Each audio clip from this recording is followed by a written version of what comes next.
So first, developing your title. So first, title is a very important thing for a research article. So this is your opportunity to attract the reader's attention. Remember, readers are the potential authors who will cite your article. Keep it informative and concise. Reviewers will check whether the title is specific and whether it reflects the content of the manuscript. Editors hate titles that make no sense or fail to represent the subject matter adequately.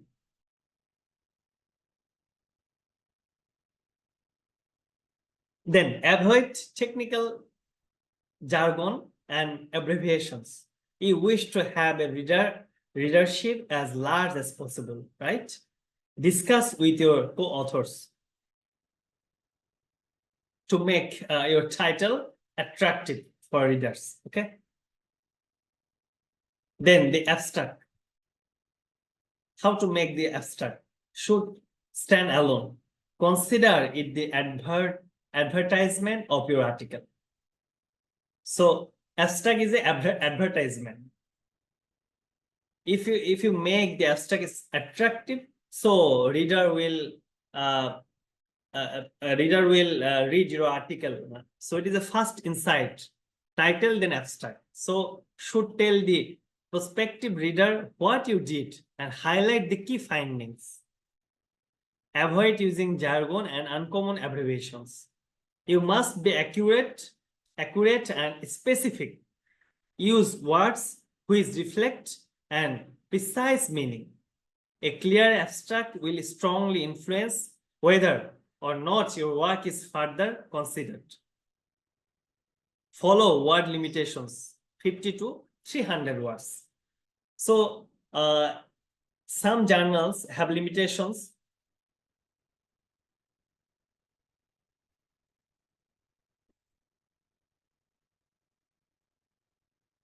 It has some limitations. Some journal have 150 words. Some journal has 200 limitation, 200 words, and some journal has no limitation.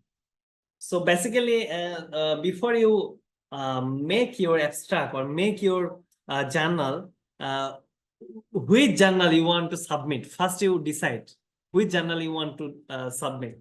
Then you you need to see the author guidelines from the journal.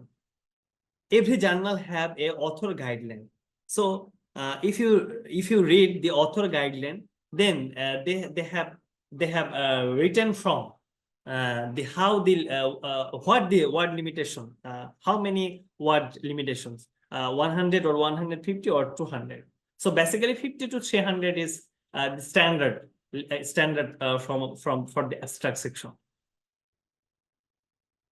Then keywords.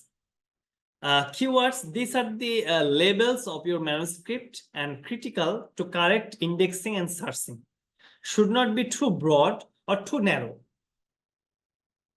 Use only those abbreviations that are firmly established in the field or in the world. Just a famous abbreviation you can use, but unknown abbreviation please avoid, because unknown abbreviation reader will cannot understand what you write. So you must use the familiar or familiar like a DNA. DNA is familiar in this field. So like this, you can use the familiar abbreviations. Okay. Check the guide for authors. That already I have said last slide. So before you submit in your journal, check the guide for authors, number, label, definition, range, and other special requests. Okay. Then the introduction.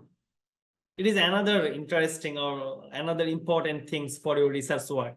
Your chance to convince readers of the importance of your work. Describe the problem. Are there any existing solutions? What are their main limitations? and what do you hope to achieve. Provide a perspective consistent with the nature of the journal. Introduce the main scientific publications on which your work is based. Cite a couple of original and important works, including recent review articles.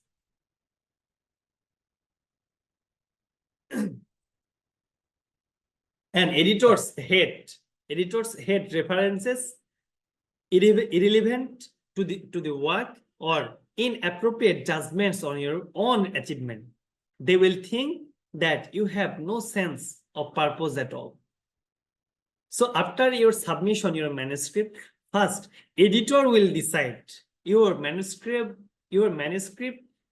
will be fruitful or will be appropriate in the journal or not. If editor will see your manuscript and then they will decide it will go in review process or it will reject.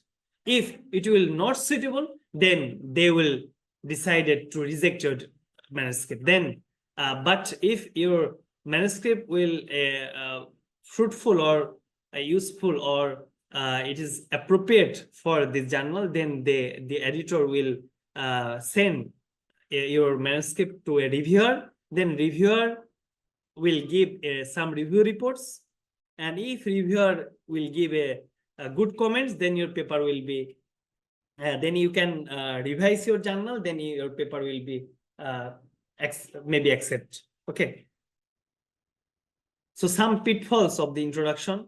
Too ordy. Never use more words than necessary. Do not turn this section into a history lesson. Readers lost interest. A mixed bag of introduction with results, discussion, and conclusion thrown in for good measure. Always keep sections separate. Has the used car salesman feel of oversell. Excessive use of expressions such as novel, first time, first ever, paradigm changing. Use this sparingly. Now the method sections. It is the another important sections. Details. A knowledgeable reader should be able to reproduce the experiment or your work. After reading your methodology, they can produce their your work, and they can reproduce or produce new work. So you should explain clearly for the reader. Okay.